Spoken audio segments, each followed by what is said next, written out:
अस्सलाम वालेकुम everyone. Topic है एस्टिमेशन और प्रैक्टिस क्वेश्चंस हम यहाँ पे कर रहे हैं। Question number 1, estimate each of the following without using a calculator.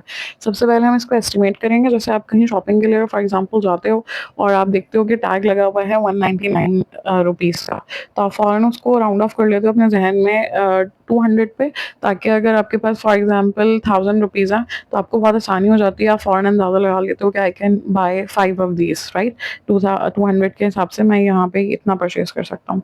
तो इस तरह से हम बहुत सारी चीज़ों को जो है वो एस्टिमेट करते हैं ताकि हम उसको आसानी से जो है वो सॉल्व कर सकें। तो अब यहाँ पे हमारे पास क्वेश्चन नंबर 1 में कह रहे हैं estimate each of the following without using a calculator. तो पहले हम इसको एस्टिमेट करेंगे, उसके बाद कह रहे हैं then use a calculator to find the actual value. फिर हम कैलकुलेटर से इसकी एक्चुअल वैल्यू को देखेंगे कि क्या आती है, और एस्टिमेटेड और एक्चुअल को फिर हम कंपेयर कर लेंगे और बता देंगे कि इज इट क्लोज और नॉट। ठीक है, तो अब सबसे पहले हम यहाँ से स्टार्ट करते हैं। हमें क्या करना है, इसको मल्टीप्लाई करना है, लेकिन डायरेक्टली मल्टीप्लाई नहीं करना, सिंपल मल्टीप्लिकेशन। आप इसको राउंड ऑफ करोगे। तो अगर आप इसको जो है आसानी से 280 पे करना चाह रहे हैं तो कर सकते हैं, लेकिन 280 फिर आपको सॉल्व करने में प्रॉब्लम होगी। तो आप ऐसे नंबर पे राउंड ऑफ करें जो मेंटल मैथ से आप आसानी से कर सकें। तो मैं इसको 300 पे राउंड ऑफ कर रही हूँ और 48 को जो है मैं 50 पे राउंड ऑफ कर रही हूँ, क्योंकि 48 हमारे पास 40 से ज़्यादा क्लोज नहीं है, 50 से क्लोज है। और 279 जो है वो हमारे पास 200 से क्लोज नहीं है, बल्कि 300 से क्लोज है। अब इसको मल्टीप्लाई कर लेते हैं। हमारे पास तो 3 5 ज़ार 15 and we have 3 zeros as it is. अब इसको कैलकुलेटर पे करते हैं। 279 इंटू 48 इज 13392 और हमारे पास वैल्यू ऑलमोस्ट 15,000 आ रही है, तो इट्स ऑलमोस्ट मतलब close you can say.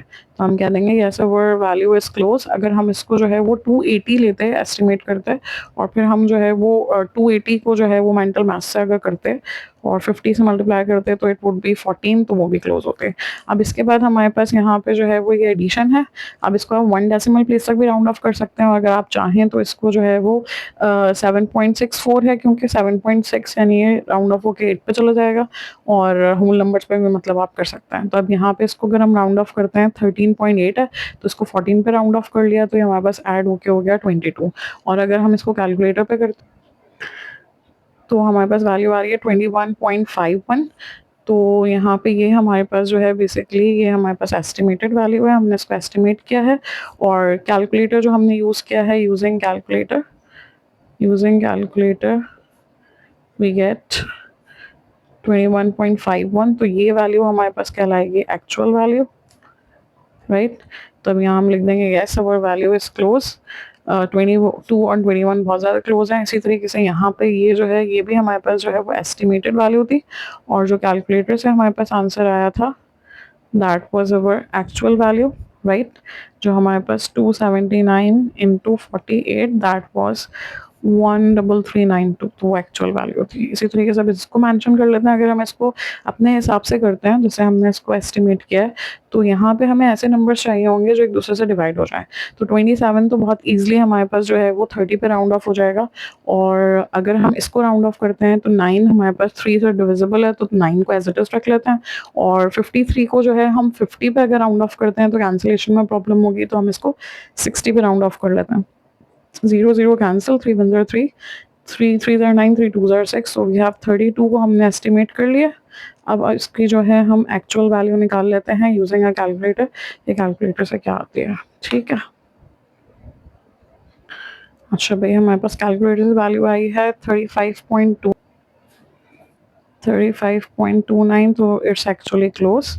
Yes, then we have subtraction. इसको हम एस्टिमेट कर लेते हैं। 74.9 75 कर लेते हैं, और 11.8 को हम जो है 12 कर लेते हैं, सो दैट वुड बी 63। अब इसको जो है ये हमारे पास आ गई है एस्टिमेटेड वैल्यू। अब इसके अगर हम एक्चुअल वैल्यू को निकालते हैं कैलकुलेटर से, दैट इज 63.1। तो यहाँ पे ये हमारे पास बहुत ही ज़्यादा क्लोज है। तो 63.1 जो है हमारे पास ये आ गई एक्चुअल। तो हम लिख देंगे, उन्होंने पूछा था are your estimated values close to the actual, तो हम लिख देंगे यस, ये सब क्लोज है। इसके बाद हमारे पास ये क्वेश्चन है, कह रहे हैं एरिया ऑफ स्क्वायर इज 348। तो अगर हमारे पास इस तरह से स्क्वायर है, तो स्क्वायर की खास बात क्या है कि हमारे पास ऐसा क्वाड्रिलेटरल है जिसके all the sides are equal, right. तो अब हमारे पास एरिया ऑफ स्क्वायर हमारे पास किस तरह से आता है कि हमारे पास जो है हम साइड को साइड से मल्टीप्लाई करते हैं, यानी कि साइड कह लें इसको या इसको लेंथ कह लें। तो लेंथ मल्टीप्लाइड बाय लेंथ, यानी साइड का स्क्वायर कर लें या लेंथ का स्क्वायर कर लें। सो एरिया का फॉर्मूला हमारे पास आ गया लेंथ स्क्वायर्ड। अब यहाँ पे कह रहे हैं find the length of one side, एक साइड की लेंथ बताएं correct to one decimal place. तो अब यहाँ पे वैल्यूज पुट कर देते हैं। एरिया की जगह हमारे पास क्या लिखा हुआ है 348, ठीक है। मैं आपने यहाँ पे स्क्वायर रूट क्यों लगा दिया है, क्योंकि अगर मैं यहाँ पे एरिया की जगह 348 लिखती हूँ तो हमारे पास लेंथ पे क्या है स्क्वायर, उन्होंने कहा है लेंथ फाइंड आउट करें, लेंथ का स्क्वायर फाइंड आउट करने के लिए तो उन्होंने नहीं कहा। तो अब हमें लेंथ का स्क्वायर जो है वो रिमूव करना पड़ेगा, जाहिर है। और जब भी हमें स्क्वायर से we have to get rid of square, तो हमें हमेशा स्क्वायर रूट लेना पड़ता है, क्योंकि स्क्वायर रूट की वैल्यू 1/10 होती है। तो वो क्या हो जाएगा, जब मैं यहाँ पे रूट लूंगी तो ये यहाँ पे क्या हो जाएगा कैंसिल हो जाएगा, तो मुझे लेंथ मिल जाएगी, ठीक है। तो इसलिए जो है वो इसका स्क्वायर रूट लिया जाएगा। अब इसको जो है हम सॉल्व कर लेते हैं, रूट ले लेते हैं 348 का, तो दैट वुड बी 18.65। तो यहाँ पे 18.65 आ गया है। और उन्होंने कहा है कि लेंथ जो लिखनी है वन डेसिमल प्लेस से करेक्ट लिखनी है। पॉइंट के फौरन बाद ये वन डेसिमल प्लेस होता है, इसको अंडरलाइन करेंगे, राइट हैंड साइड वाले को सर्कल करेंगे। जो आपको पता है रूल्स क्या होते हैं, first step is underline the required digit, then second step is circle the digit on the right hand side. If it's 5 or more we add 1, तो 1 ऐड हो जाएगा, तो लेंथ आ जाएगी 18.7। और यूनिट हमारे पास यहाँ पे मीटर गिवन है। एरिया में हमेशा क्योंकि ये 2 डायमेंशनल होती है तो इसमें हमारे पास जो है वो स्क्वायर होता है, और बाकी सब में हमारे पास जो है वो सिर्फ इसी तरह से लिखा जाता है, पेरीमीटर हो, लेंथ हो, ब्रेथ हो। तो ये हमारे पास जो है वो इसका ए पार्ट सॉल्व हो गया। बी पार्ट में कह रहे हैं hence find perimeter of the square. Perimeter का मतलब क्या होता है, outer boundary of a figure. उसमें इनर बाउंड्रीज को, इनर जो है वो किसी भी लाइन को कंसिडर नहीं किया जाता। तो अगर मुझे इसका पेरीमीटर निकालना है तो that means sum of all sides, के मैं सारे साइड्स को ऐड कर दूं। सम ऑफ ऑल साइड्स यानी कितने साइड्स हैं, 4 साइड्स। तो अगर मुझे इसका पेरीमीटर निकालना है तो पेरीमीटर बराबर होगा 4L के, राइट। तो यहाँ पे 4 एज इट इज आ जाएगा। और लेंथ में हमारे पास जो है हम राउंडेड ऑफ वाली वैल्यू नहीं लेंगे, बल्कि इस वैल्यू को लेंगे, ताकि हमारे पास फिर हम इसको जो है, क्योंकि उन्होंने कहा है कि नियरेस्ट होल नंबर तक करें, तो फिर इस वैल्यू को लेके हम जो आंसर आएगा उसको नियरेस्ट होल नंबर तक कर लेंगे। अब इसको हम मल्टीप्लाई कर लेते हैं। हमारे पास 18.65 मल्टीप्लाई बाय 4, ठीक है, ये हो गया हमारे पास 74.6। ये हमारे पास पेरीमीटर आ गया है। अब क्योंकि उन्होंने कहा है नियरेस्ट होल नंबर तक करें, होल नंबर के लिए रूल आपको याद होगा कि हमेशा डेसिमल से पहले वाले को अंडरलाइन किया जाता है, और फिर ये सर्कल हो जाएगा। If it's 5 or more we add 1, तो ये 1 ऐड होने के बाद हमारे पास हो जाएगा 75, यूनिट आ जाएगा metre. So that's your perimeter, very easy, ठीक है भाई, इसको देख लीजिएगा। ओके गाइस, इसके बाद क्वेश्चन नंबर 3 है, कह रहे हैं अ रेक्टेंगुलर फील्ड। तो रेक्टेंगुलर फील्ड हमारे पास कैसे होगी, इस शेप में होगी। रेक्टेंगल में हमारे पास क्या होती हैं, ऑपोजिट साइड्स, यानी ये और ये बराबर होती हैं। कह रहे हैं कि हैज़ लेंथ ऑफ, लेंथ हमारे पास लॉन्गर साइड होती है, तो ये हमारे पास 38.6 मीटर है। एंड विद मीन्स ब्रेथ यानी चौड़ाई, तो दैट इज 12.4 मीटर। इस तरह से हमारे पास एक जो है वो रेक्टेंगल गिवन है, एक फील्ड है जो इस तरह से गिवन है। कह रहे हैं estimate the area of the field by rounding each measurement to the nearest whole number. अब हमने क्या करना है, यहाँ पे एरिया जो है वो फाइंड आउट करना है, और जो मेजरमेंट यहाँ पे दी हुई है उसको हमने क्या करना है, ईच मेजरमेंट, हर मेजरमेंट को जो है वो आपने होल नंबर पे लेके जाना है। तो अब यहाँ पे हमारे पास जो है 38.6 है। अगर इसको मैं जो है होल नंबर पे राउंड ऑफ करूँ, पॉइंट से पहले हमारे पास जो है वो 8 है, तो ये अंडरलाइन हो जाएगा, ये सर्कल हो जाएगा। ये लेंथ को हम राउंड ऑफ कर रहे हैं, तो यहाँ 1 ऐड हो जाएगा, दैट वुड बी 39। और अगर हम ब्रेथ को या विड्थ को करते हैं तो 12.4 है, तो ये अंडरलाइन होगा, it's not 5, not more than 5, तो ये 12 ही रहेगा। अब हमें इसका एरिया फाइंड आउट करना है। एरिया का फॉर्मूला होता है लेंथ मल्टीप्लाई बाय ब्रेथ। तो 39 इंटू 12 हम क्या कर लेंगे, इसको मल्टीप्लाई कर लेंगे। ये देखें यहाँ पे इसको मैंने मल्टीप्लाई कर दिया है। So the area is 468। Unit हमारे पास मीटर दिया हुआ है। एरिया 2 डायमेंशनल होता है, इसमें 2 डायमेंशन है, लेंथ और ब्रेथ, तो इस पर स्क्वायर आ जाएगा। तो हमारे पास ये ए पार्ट जो है वो डन हो गया। उन्होंने कहा था एस्टिमेट करें, तो ये हमने वैल्यूज जो निकाली हैं ये एस्टिमेट करके निकाली हैं, यानी ये हमारे पास एक्चुअल वैल्यूज थी ये वाली, और इसको हमने जो है वो एस्टिमेट किया, ठीक है। अच्छा, फिर इसके बाद कह रहे हैं use a calculator to find the actual area of the field.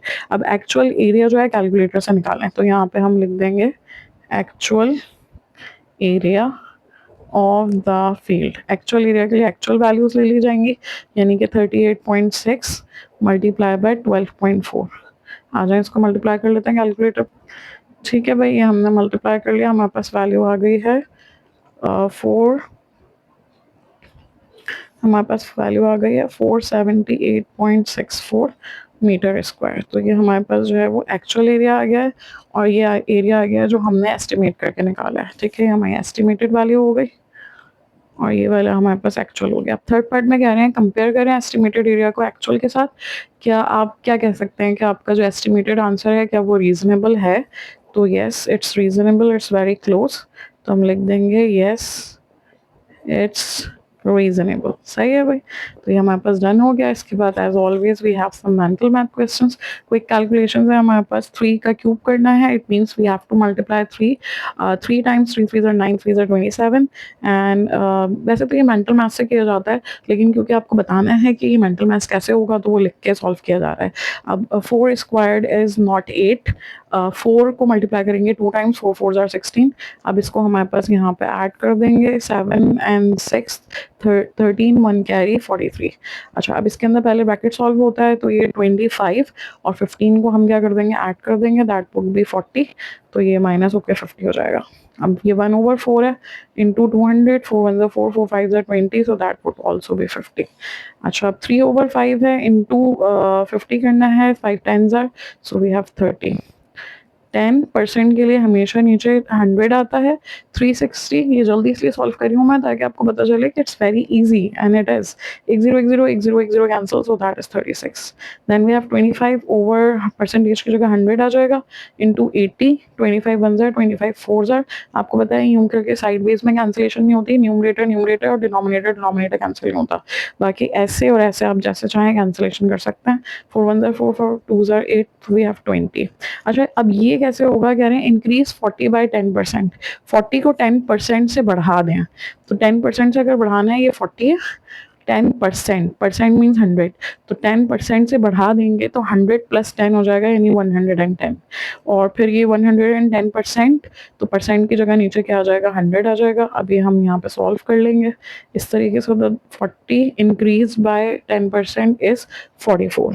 Then decrease करना है 120 को 25% से, तो अगर इसको डिक्रीज करना है तो 120 अपनी जगह पे, और डिक्रीज करना है तो ये जब भी इंक्रीज करना होगा तो 100 में ऐड कर देंगे, और जब भी डिक्रीज करना होगा तो 100 से माइनस कर देंगे। 100 - 25 इज 75, और 75%, और परसेंट की जगह जो है क्या आ जाएगा, 100। एक जीरो से एक जीरो कैंसिल, 5 2 10, 5 1 5, 5 5 25, 2 1 2, 2 6 और 15 इंटू 6 इज 90, राइट। तो इसको हम लिख देते हैं, इट्स डन। अल्हम्दुलिल्लाह हमारी वर्कशीट भी हो गई है। इसके बाद हम नेक्स्ट पे मूव ऑन करेंगे इंशाल्लाह। Good luck with your